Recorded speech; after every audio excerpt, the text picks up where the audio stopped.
Everybody, and welcome to the Robbie.G podcast right here on Spreaker and everywhere that you find your podcast. Happy birthday to everybody celebrating a birthday today, and here are a few celebrities that have a birthday with you. For August 22nd, Dua Lipa turns 29. Jay and Jimmy Uso turn 39. Happy birthday, Usos. James Corden is 46. Kristen Wiig is 51, and football player Max Crosby turns 27.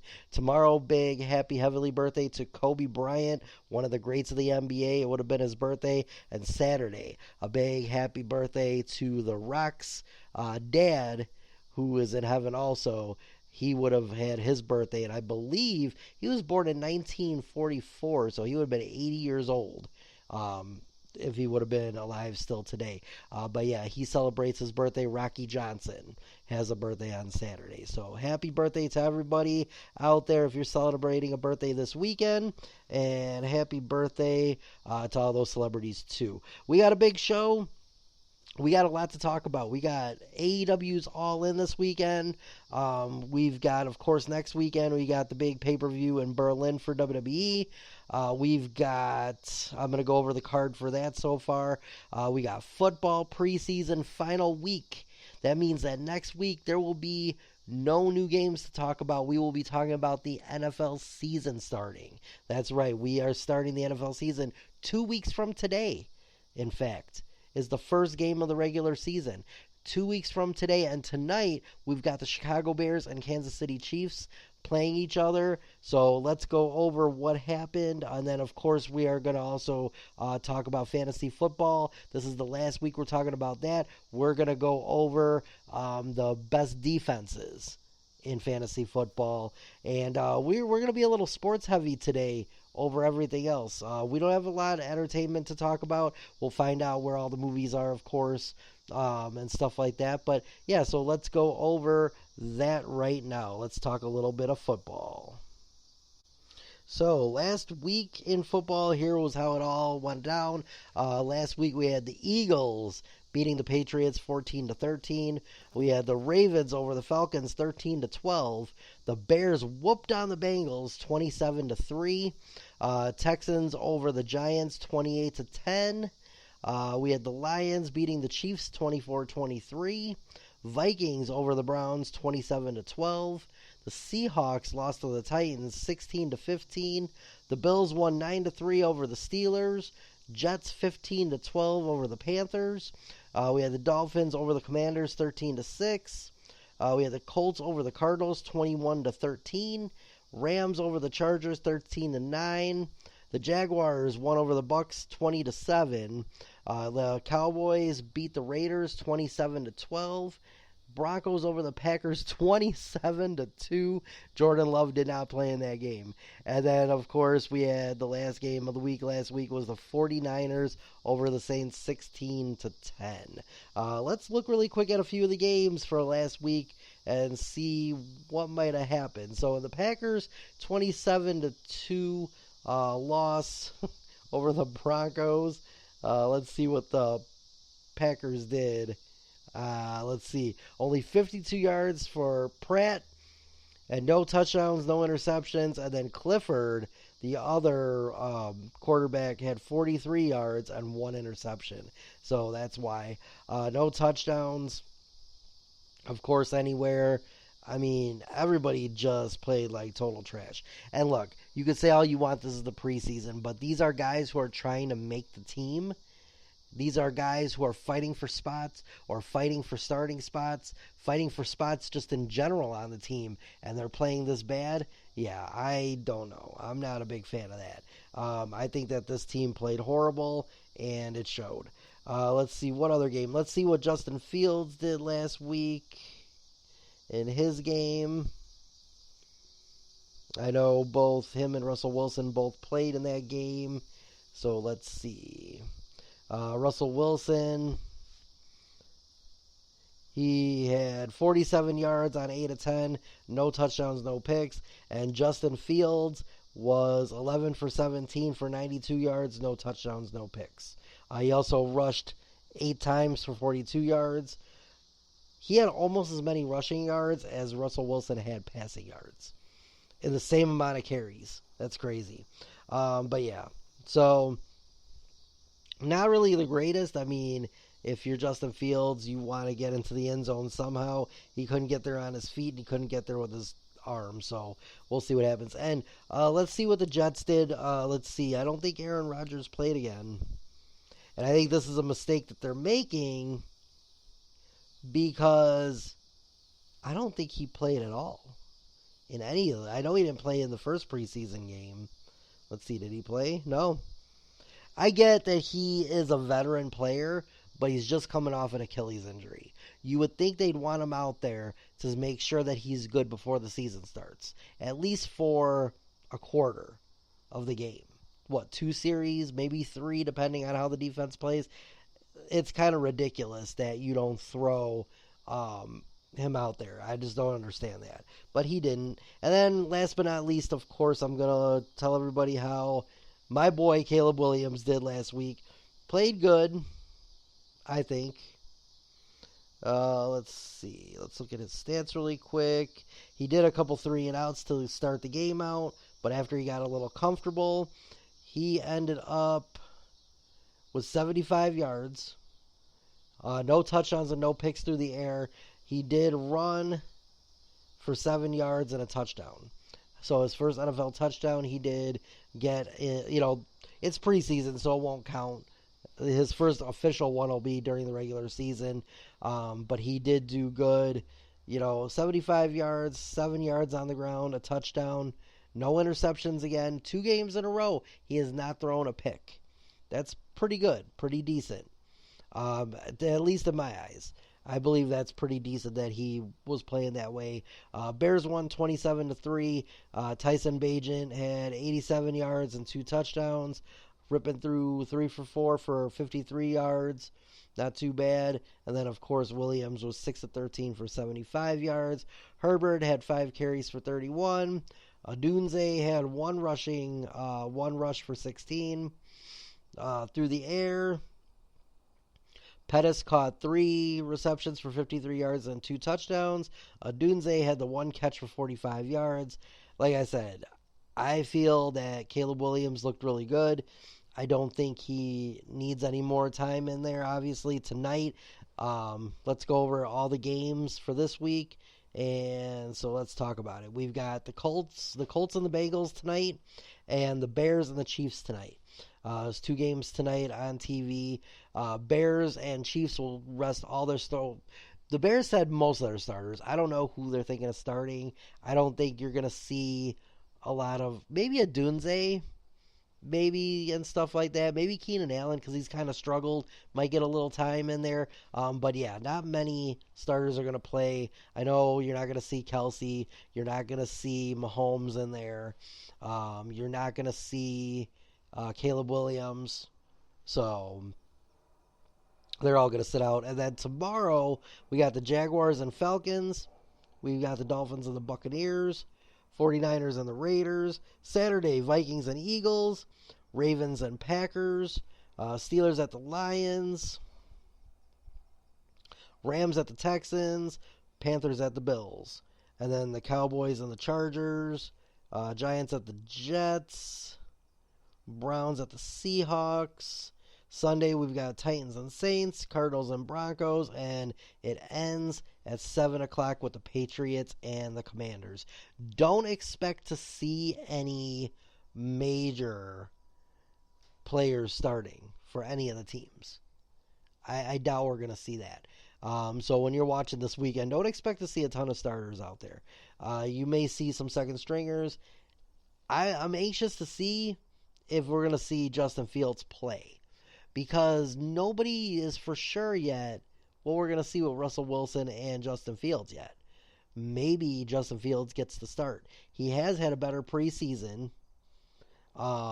Wilson's coming off an injury, so maybe he'll start.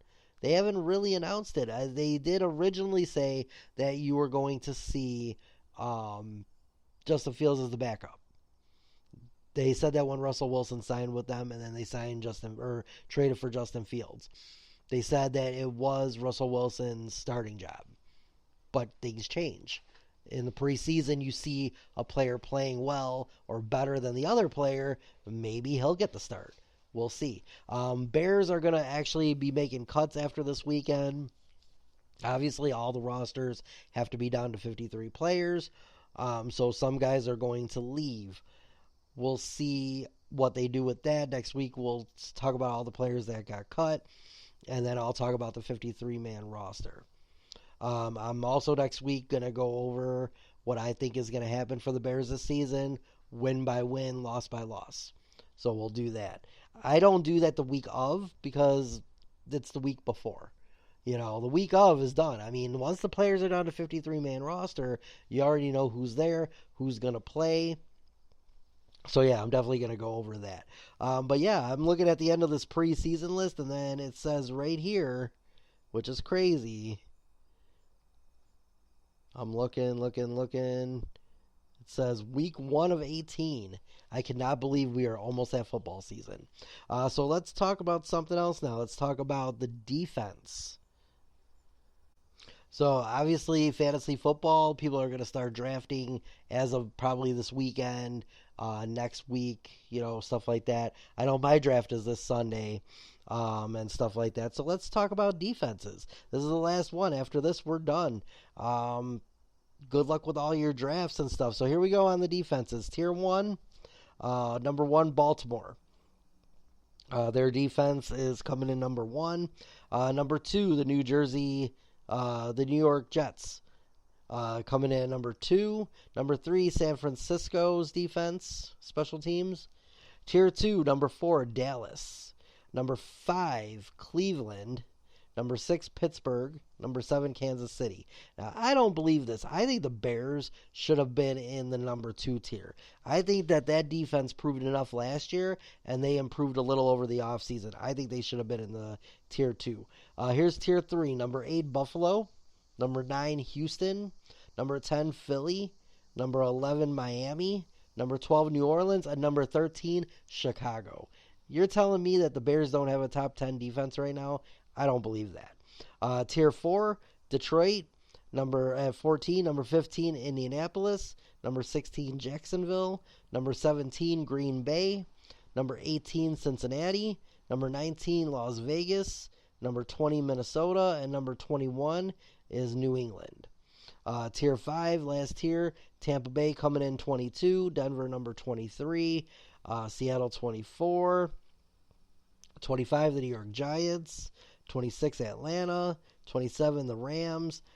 28, the Chargers. 29, Carolina.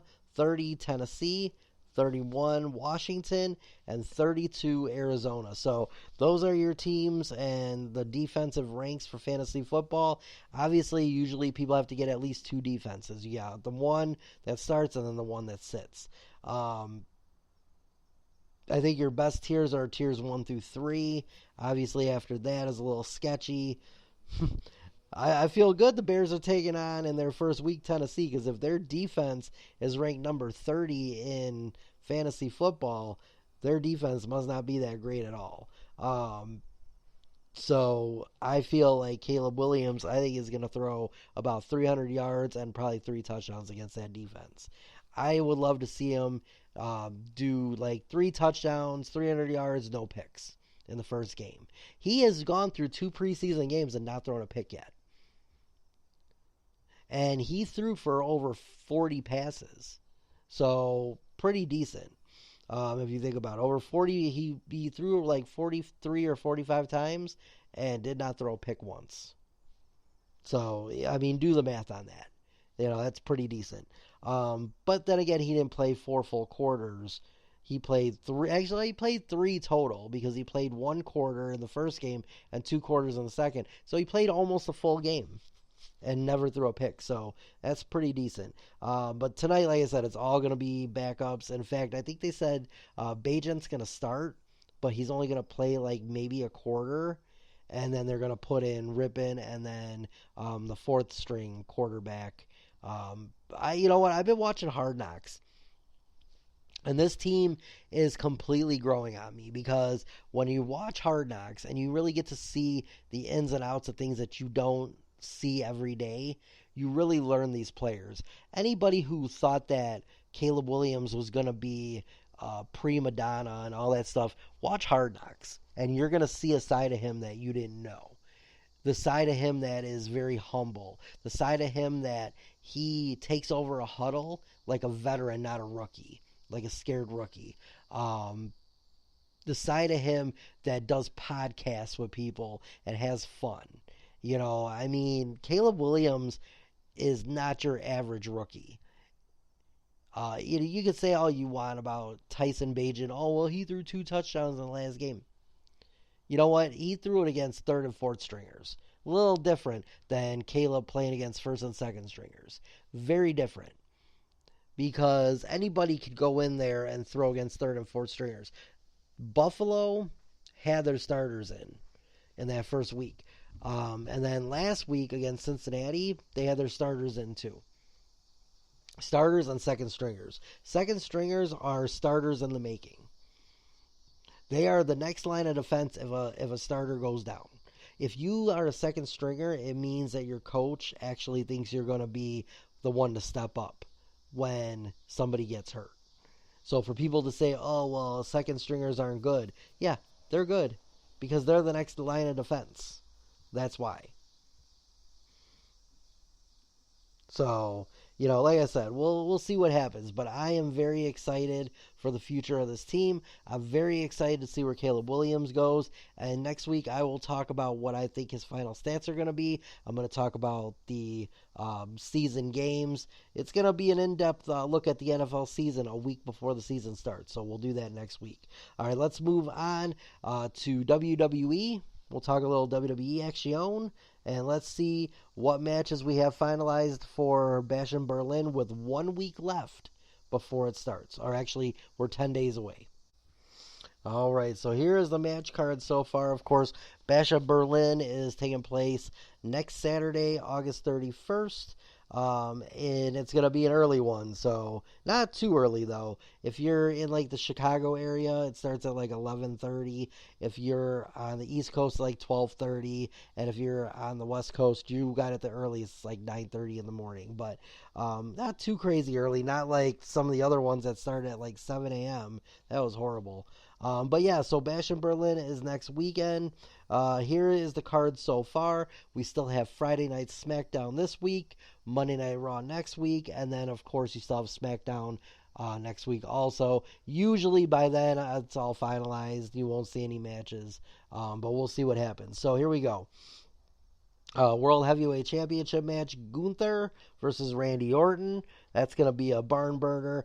Next week, I will give my predictions for it and see who I think is going to win the matches. But yeah, Gunther versus Randy Orton. The Undisputed Championship, it's going to be Cody Rhodes versus Kevin Owens. That's going to be decent. Damian Priest and Rhea Ripley versus Dominic Mysterio and Liv Morgan in a mixed tag match. And then this one was just announced on Raw on Monday night. CM Punk versus Drew McIntyre in a strap match.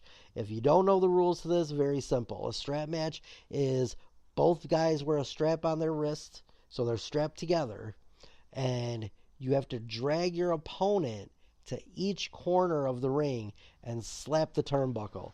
You do not win the match unless you slap all 4, but it has to be in concession with each other. So you cannot just slap one and then go slap another later. It has to be 4 in a row. So you got to go to each side and do it. That's how these strap matches usually work. Now, could the rules change? It's WWE. They can do what they want with it. But normally, yes, you would have to touch each corner in succession. You cannot say, oh, well, I did 3 already, so I just need that 4th. Nope. It's got to be all 4 of them. But yeah, and that's, so far we got, 4 matches? Pretty decent. Here's a couple that they said could get added. United States Championship, LA Knight. Yeah. Versus Santos Escobar. He's putting his United States title on the line. I did hear that I believe Friday night on SmackDown is when that match is going to be, this Friday. But they could end it in a wonky way, or LA Knight wins and Santos wants another match, or maybe Andrade interferes. Now, here's what I could see. Andrade lost to Santos. I can see him interfere in the match, and then maybe they make a triple threat. So it will be LA Knight versus Santos Escobar versus Andrade at Bash at Berlin. All 3 of them for the title. That'd be cool too. So I think that they might do that. Intercontinental Championship, Braun Breaker putting his title on the line versus Sheamus and Ludwig Kaiser. That'd be an awesome match too. I think they should do that. If not, Braun Breaker can maybe just go against Sheamus or just Ludwig. There's different ways to do it, but we'll see what happens. But I believe that match will get thrown onto the card. And then here's one more possibility that they're saying. The Bloodline, Tama Tonga and Tonga Loa putting their tag team titles on the line against DIY of Johnny Gargano and Tommaso Ciampa, or the Street Profits, Angelo Dawkins and Montez Ford. You could do another triple threat there. You could do a bunch of triple threats, so it would be fun. I think fans would like that.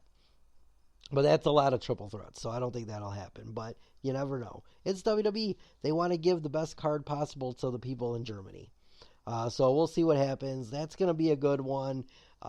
That's next Saturday morning. Now let's talk about the big one this weekend from London. We got one in London this weekend, and then we've got one next week in Berlin. This week we got WWE All In, or AEW All In, sorry. That one's going to be fun too. And here's the match card and my predictions for that. We'll see how good I do on this one. And I don't even watch AEW that much. I don't have time. Between work, podcasting, and family, I don't have time to watch 10 million wrestling shows a week. So I don't really watch AEW that much. I pick and choose. I barely watch Raw. In fact, it's funny. I watch a little SmackDown. I'll watch clips of Raw. I'll watch clips of AEW. But the biggest thing is I watch the WWE pay-per-views. I don't even watch the lead-ups to it. Just what I see on TikTok or YouTube or whatever. But let's talk about AEW's All In pay-per-view this weekend from London. All right, so here we go. AEW All In will be live from Wembley Stadium in London, England this weekend.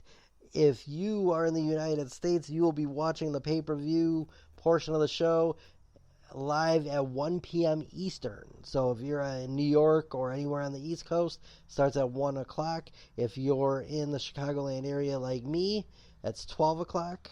And then, of course, you can also catch the free live feed of the 0 Hour pre-show, which will begin at 11 a.m. Eastern or 10 a.m. Central Time. Here's the match lineup. This is not in order. This is just how it is on here, and I will give my predictions. Swerve Strickland, champion, versus Brian Danielson for the AEW World Championship, title versus career. Daniel Bryan's going to lose, or Bryan Danielson. He's going to lose and he's going to retire. He's already said he was going to retire when Birdie hit a certain age, and she already did, and he promised her he would retire and spend time with her and the family. He's had enough of a career. He's done enough. He will most likely end up in the WWE Hall of Fame, and one day AEW, when they do a big Hall of Fame, he'll end up there. So he will lose that match. Swerve Strickland gets the win there. Mercedes Moné, the champion, versus Britt Baker for the AEW TBS Championship. I think Britt Baker wins. I think Mercedes Moné had it long enough. I think it's time to move in. So Britt Baker, DMD, I think wins it. MJF champion versus Will Ospreay for the AEW American Championship. MJF just won it recently, so I say he will win and retain and beat Will in that one. Toni Storm champion versus Mariah May for the AEW Women's World Championship. I've got Toni Storm still champion in that one. The Young Bucks champion versus FTR versus the Acclaimed for the AEW World Tag Team Championship. I don't see the Young Bucks losing yet, so I think they will be the champions. The Casino Gauntlet, winner gets AEW World Championship match. I don't even know who's in the gauntlet, so I guess it's like a bunch of different people in it, so I can't really give a prediction on that one. Jack Perry, champion versus Darby Allin for the AEW TNT Championship. I got Jack Perry walking away with that one. Chris Jericho, champion versus Hook for the FTW Championship. If Hook loses, he cannot challenge Chris Jericho again for the title. I think Hook is going to beat him. I think Jericho is going to lose and walk out without the title. Let's see. The Patriarchy, champion versus Bang Bang Gang versus House of Black versus To Be Determined for the AEW World Trios Championship. I mean, it's hard to say because I don't know who the To Be Determined is going to be. So I'll go House of Black just for fun. Just for funsies. Like I said, I don't really know who To Be Determined is going to be. So it's hard to say. And then Chris Statlander versus Stokely Hathaway versus Willow Nightingale and Torahermo Hushi. I don't know who that is, but this match is going to be featured on the 0 Hour pre-show, and I have Chris Statlander and Stokely Hathaway winning that one, but that one's going to be free. MMA Knockout on Sports Illustrated will be bringing you live coverage of AEW All In 2024 this Saturday. Be sure to peep the homepage for live results and video highlights. So there you go. That's AEW All In. Hopefully they have a good one. I'm not one of those people that want to see AEW fail. I'd like to see them go on. I think it's good to have competition in wrestling. I think between TNA, AEW, and WWE, I think it's good. I would love to see WWE working maybe with AEW one day, but I don't know. I don't think Triple H and Tony Khan can work together. I don't like Tony Khan. I honestly believe that they should just sell it to somebody who really knows wrestling. The dad don't give a shit. All he cares about is the Jaguars. He's just there to fund his son. When he's done funding his son, Tony Khan better make sure that he can put up the money to keep this thing going, because they don't have great viewership. And it's evident in the ratings. And I don't care what people say, ratings count in wrestling or anything. If you don't have ratings, no station's going to want to pick you up. They want results. This is why there's a rating scale. Otherwise, put your show on like HBO Max and stream it there. Stream all your pay-per-views there. Do all that just like WWE Network does. So yeah. So that's it for that. Let's move on now. All right, so let's move on. We are done talking about sports right now. Like I said, next week we're going to talk more about football. We'll have the all-in results. And we'll talk about, of course, WWE Bash in Berlin's final card. But let's move on to something that I found. I watched the movie Clueless the other night.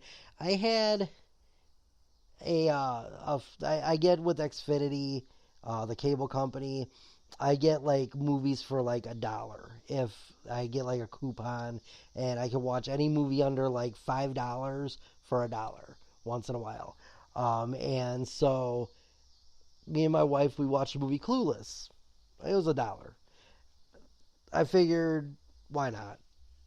I love the movie. I haven't seen it in a long time.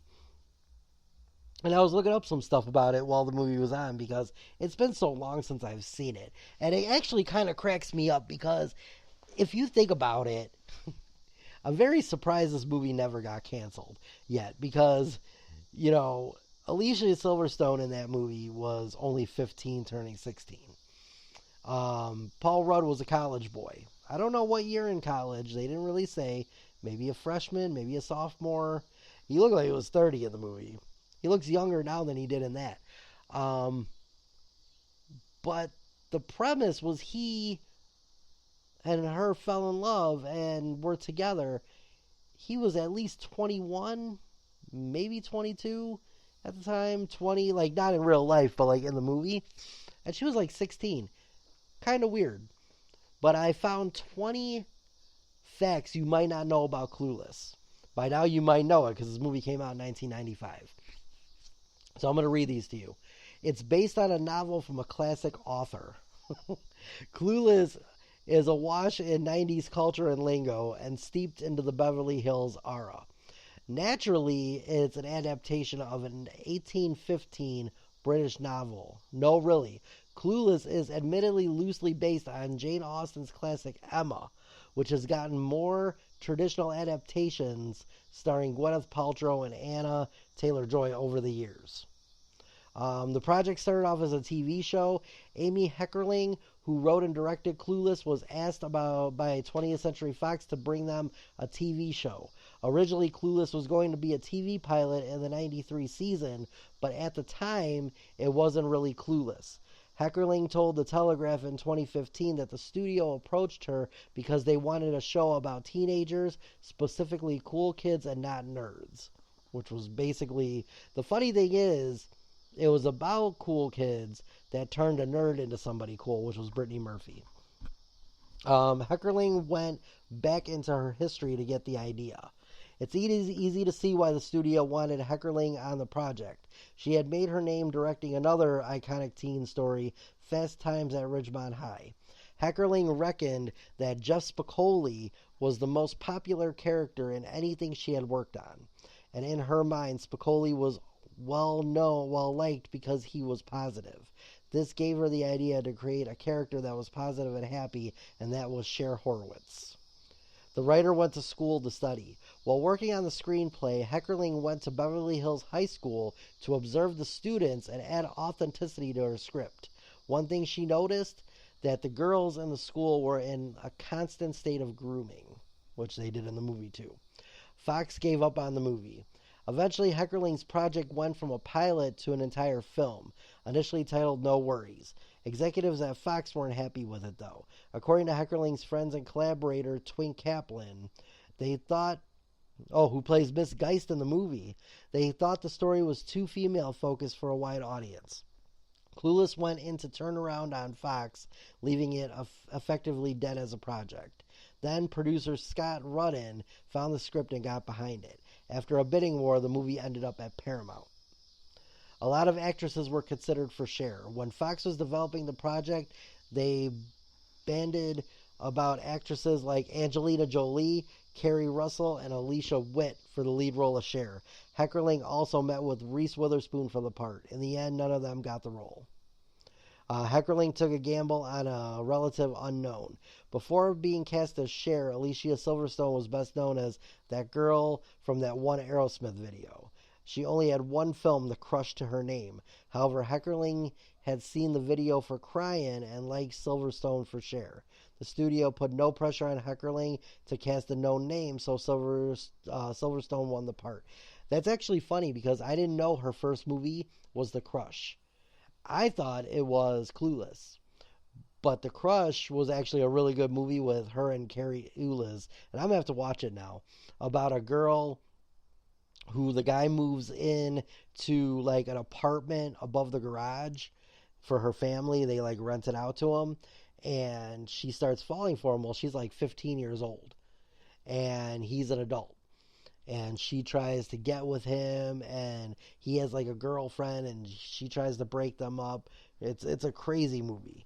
Great movie, though. There was competition for the role of Josh as well. A young Paul Rudd ended up playing Josh, leading to a good 2 decades of people comparing photos of Rudd now to Rudd then as proof that he simply does not age. We could have missed out on the opportunity. Ben Affleck and Zach Braff auditioned to play Josh too. Cher's dad had some big names in the mix too. Imagine a version of Clueless where Harvey Keitel plays Mel Horowitz. Apparently, he was considered, which would have made for a very different film. Jerry Orbach was also in consideration, but Dan Hedaya ultimately ended up with the role. Let's churn through some other celebrity casting. Terrence Howard and Dave Chappelle were reportedly in the mix to play Murray, a role that went to Donald Faison. Seth Green was considered for Travis, Breckin Meyer's role, which was very fitting for the era. Alana Urbeck was up to play Ty, but Brittany Murphy got the part. Notably, since Murphy was still only 17, she had to have a guardian on set. So she actually was around the age of what she was playing. Everybody else, I think, was like in their early 20s or something. One character was inspired by real life in multiple ways. Wallace Shawn's character, Mr. Hall, was inspired by a real debate teacher at Beverly Hills High School. However, Shawn had some inspiration of his own. Before his acting career took off, Shawn had worked as a teacher. He was able to tap into his personal experiences. See, and this is why I like doing this, because this is stuff that people don't know about the movie. Stacey Dash was older than her cohorts. It's not uncommon for a teenager to be played by an older actor. By and large, the actors in Clueless are around the age they are playing. As we noted, Murphy was only 17 when filming began. Even Rudd, who plays a college student, was 25. Dash was a bit older than her character Dion, though. She was 29 at the time. That's hilarious because she played a really good 16-year-old. It's crazy if you think about it. Christian Austin counterpart is notably different. The analog to Christian and Emma is Frank Churchill. Emma and Frank can't be together in the book because Frank is secretly already engaged, with a high school story that doesn't work as believable complication. Christian was turned into a gay character to keep him and Cher apart. A rare LA weather phenomenon changed the plans. When filming in LA, it's understandable if you don't prepare for rain.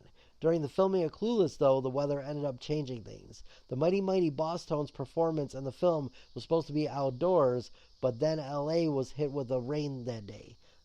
This meant having to move things indoors. Rudd was happy to be part of the experience. Rudd had done some TV work before 1995, but his first two films came out that year. He was also in Halloween 6, The Curse of Michael Myers. The opportunity seemed to be appreciated by the young actor. He bought gifts for his fellow cast members after filming wrapped. According to Jen Chaney's 2015 book, As If, The Oral History of Clueless as told by A.B. Heckerling, the cast and the crew. It was a surprise hit. The executives at Fox that passed on Clueless were worried about nothing. The film debuted second at the box office, and it would end up making $56.6 million off a $12 million budget. It was also a critical hit. The movie has an 81% rating on Rotten Tomatoes, and Roger Ebert gave it 3.5 stars. Heckerling and Silverstone would reunite. Heckerling helped break Silverstone as a star, and they would work together many years later. In 2012, Heckerling wrote and directed the vampire comedy Vamps. It starred Silverstone and also had Shawn up in the role. Clues has inspired a lot of other culture. Clearly, this movie struck a chord with people. It spawned a series of books in the 90s aimed at teenage readers. A comic book series debuted in 2017. There was a computer game released in 2009. Perhaps most notably, though, there was a musical written in part by Heckelberg that debuted off-Broadway in New York. Alas, it wasn't meant to be. The show opened on December 11, 2018 and closed 1 month later. And finally, eventually there was a TV show. Fitting for the movie that began life as a TV pilot, Clueless would eventually be turned into a TV show. It debuted on ABC's TGIF lineup for its first season, before moving to UPN for 2 final seasons. Some cast members made the jump from the film to the show, but Silverstone was replaced as Cher by Rachel Blanchard. And that was it. That TV show didn't last long. I did watch it back in the day. It was pretty good. And most of the... Let's see who returned for it. Hold on. Let's see really quick. Let me go to the old Google machine. All right, so here we go. It was on in 1996 and lasted for 3 seasons. Here was the cast of the show, and you're going to hear a lot of the names from the original movie in the show. Rachel Blanchard played Cher Horowitz because Alicia Silverstone didn't want to do it. Stacey Dash came back as Dion Davenport. Alicia Donovan came back as Amber. Donald Faison came back as Murray. Julie Brown came back as Coach Millie Demir. Sean Holland played Sean Holland in the TV show and the movie. David Lashier played Josh Lucas. So Josh, but here, you want to see something funny, wait for the ending of this. Brittany Murphy came back as Jasmine, which she wasn't Jasmine in the movie, but I think it was the same role, just a different name. Brecken Meyer came back as Harrison. Doug Sheehan was Mel Horowitz. Twink Kaplan came back as Mrs. Geist Hall because they got married at the end. Wallace Shawn came back as Mr. Alphonse Hall. Heather Gotling came in as Ty. So it's actually funny because Brittany Murphy came back as Jasmine, and then another girl played Ty, which was originally Brittany Murphy's character. Christine Rose was Madame Mumford. Paul Rudd came back as Sonny. So Paul Rudd did not come back as Josh. And Brittany Murphy didn't come back as Ty. They came back to the series, but as different characters. So I don't know if that means they weren't on the full series, or if they just came in for a little bit of it. But it's actually really crazy if you think about it. The Clueless TV show, I'm going to have to watch it. I wonder if you can find it somewhere. There was only 62 episodes of it. So let's see how many episodes everybody was in. Because usually they'll tell you under the cast. So I'm just wondering if like maybe a couple of them just did cameos. So let's see. Alright, so here we go. Top cast. So Rachel Blanchard played Cher, 62 episodes. Stacey Dash played Dion, 62 episodes. Donald Faison's Murray did 62. Alicia Donovan's Amber did 62. Sean Holiday did 62.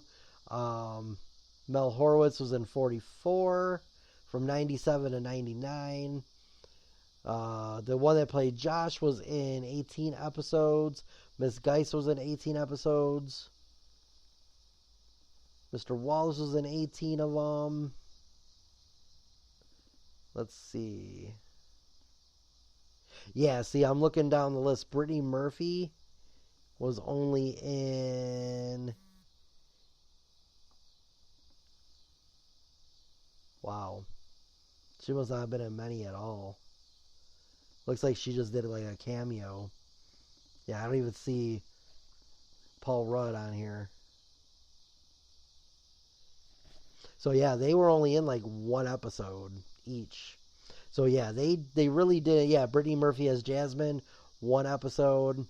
Sherman Hemsley was in as Murray's grandpa in one episode. Nicole Eggert was in one episode. Let's see. I'm looking through. See if there's any other big names in here. Gabrielle Union was in one episode in 1999. Let's see. Because I don't think this followed them through high school. This might have been after the movie type thing. Yeah, I don't even see Paul. Oh, here he is. Paul Rudd. One episode as Sonny in 1996. So, yeah, there was a couple of them that made cameos. Warren G was in there as Ice Cap. One episode. So, yeah. That's crazy. So, yeah, let's, crazy to look back at that. And I forgot there was a TV show, but I did watch it. There was a Super Bowl commercial with Alicia Silverstone, too. Makes you wonder if they're going to come back with another movie. Here's a premise I would love if they made a sequel to Clueless. Have Cher and Josh's daughter. Have them have a daughter, and she's in high school. And stuff like that. That'd be pretty cool, too. All right, so let's move on to movies that were at the box office last week, and then we are done for the day. But let's do this really quick. Let's see what movies are out in the theaters last week and where they did. Let's see what movie stayed on top. All right, number 10 was Borderlands. It did 2.4 million, 14 million total gross in 2 weeks. Number 9, Woman 2, Terror of the Headless. Did 2.6 million total gross and weekend gross in 1 week out. Number 8, Inside Out 2, did 3.5 million for a total gross of 643 million in 10 weeks. The movie Trapped by M. Night Shyamalan came out at number 7. Weekend gross of 3.5 million, total gross of 36 million in 3 weeks. Number 6, Despicable Me 4, still in the top 6. Weekend gross of 6.3 million, did 343 million in 7 weeks. Coraline did 9.6 million weekend gross, but it did a total gross of $99 million in 1 week. I don't understand that, but I guess that's international. Twisters came in at number 4 with a weekend gross of 10 million, did 241 million in 5 weeks. Not bad. The number 3 movie, which was number 2 last week, It Ends With Us, which is Blake Lively. That's obviously remember this. That is Ryan Reynolds' wife. Her movie did 24 million last weekend in its second week, and it's done 104 million total at the box office. Number 2, finally knocked out of number 1, Deadpool and Wolverine. Did 30 million last weekend still at number 2. A total gross of $54 million in 4 weeks out. I'm going to compare it again, and you're going to look at this. But number 1 at the box office last week, everybody knew this was going to happen.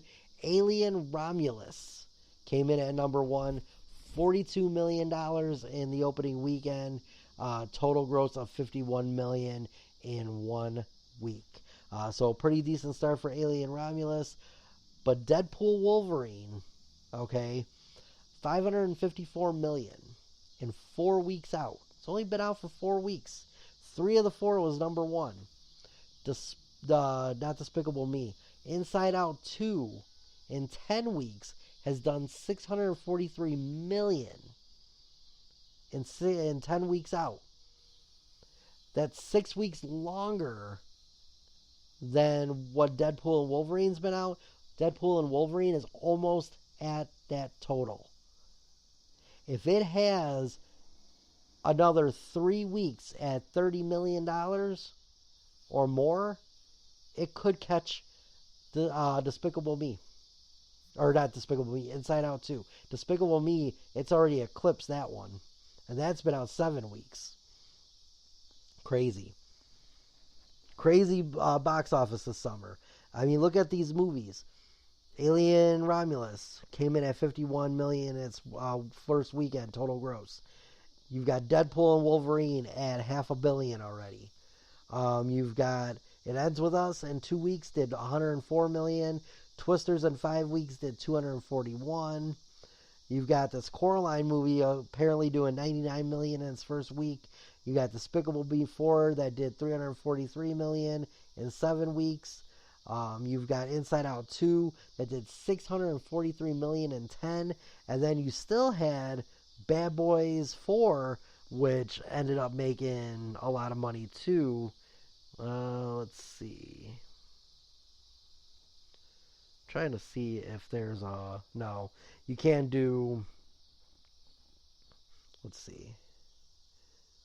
Monthly? Yearly, maybe? Hold on. Nope. Can't do it. But I don't know how much Bad Boys made at the box office, but it was pretty much up there too. So next week we're going to see what is going to be at number 1. Will Alien Romulus stay? Will Deadpool and Wolverine get its way back in there? Or will Blake Lively come in and have a great weekend this weekend? We'll see next week what's going to happen there. We'll see if number 1 gets taken over by this week's big movie that's coming out.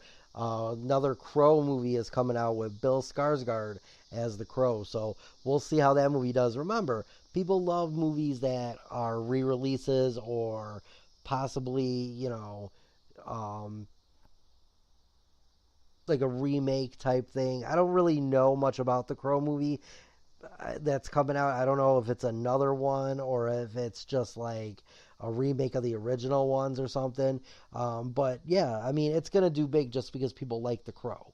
So people will go see it. And then don't forget, in a couple weeks, we got Beetlejuice coming out. Beetlejuice, the sequel to the original. So, I mean, there's a lot of good movies coming out, and stuff in the next few weeks. So we'll see.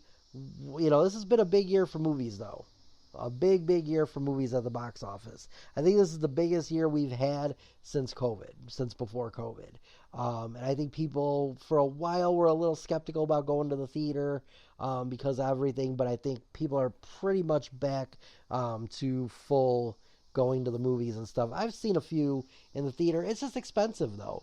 I mean, by the time you go with 4 people, if you got kids, and you buy tickets, and then you buy either dinner there, depending on where you go, because you got a lot of dinner theaters now, and they have drinks there and stuff. So people want to have a drink at the bar and while they're watching the movie or whatever, and then people eat regular dinner, or you go to the theater, you still buy popcorn and pop. It still costs a lot of money, especially if you got a family of 4 or 5. Like, our house, it's 5 of us.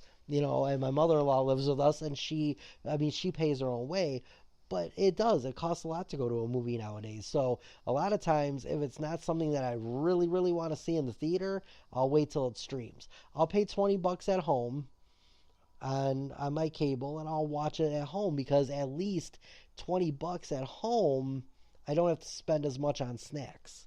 Because $20, if it was 4 people, that's $5 a piece for a movie. And then you could watch it. But even if you go, like me and my wife would go to a nighttime movie, we're paying $10 to get in regular price, depending where you go. Some places are even more than that. Some now are like $15 a ticket. So that's $30. So I could save $10 and watch it at home and have my own snacks and my own liquor that I bought and not have to pay for overpriced stuff. So yeah, a lot of times I'll watch at home, but if it's a movie I really want to see, I'll go to the movies. We just went and saw Twisters, and then we saw something else in the theater. We want to go maybe to see Beetlejuice during, sometime in September when we get a little extra money. We'll go to see Beetlejuice in the theater. But, like I said, it's got to be a special movie for that. But I'm going to take off. I hope everybody has a great weekend. Labor Day is actually the week after next week already. That's crazy to think about. We're going to be at Labor Day already. So next week when I do my show, that's the final show of August.